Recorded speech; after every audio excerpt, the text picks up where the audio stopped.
Hasiči z Nitrianskeho okresu si zmerali sily vo vyslobodzovaní zranených pri dopravných nehodách. Pod dohľadom skúsených veliteľov tentoraz súťažili hasiči začiatočníci. Stretli sa na memoriáli docenta Viktora Žáka.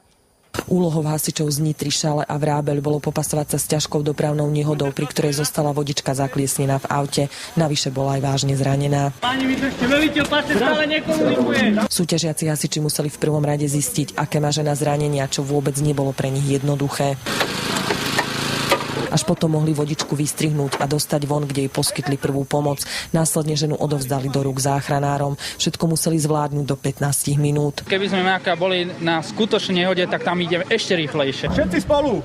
Raz, dva, tri, hop! To auto bolo zdeformované z časti, ktorej sme chceli vyberať pacienta. Základ bol, aby pacient zdravý a celý v podstate prežil. V tomto prípade súťažili hasiči začiatočníci, z ktorých sa mnohí ešte nestretli so žiadnou dopravnou nehodou. Pri všetkom im pomáhali skúsení velitelia zásahov. V týchto vozidlách sú často zranenia také, ktoré sú veľmi ošklivé. Hasiči to v teréne určite majú zložitejšie, ale ani tu to nebolo jednoduché, keďže okrem toho, že ich tlačil čas, na všetko dohliadala aj porota. Ktorí sa snažia a zase tí, ktorí to celkom neovládajú, tak ich trošku usmerňujeme. Aj keď rozhodcovia zistili zo pár nedostatkov, nešlo o nič vážne a mladí hasiči ukázali, že sú na svoju prácu pripravení. V teréne sa stretnú určite s nečakanými situáciami, ale dnes získali cenné skúsenosti. Vynikajúca vec, keď človek už príde do tej praxe a uvidí tú krv tých ľudí, ten krik tam a už netrpí takým veľkým stresom. Pred televíziu Diana Pavlisová.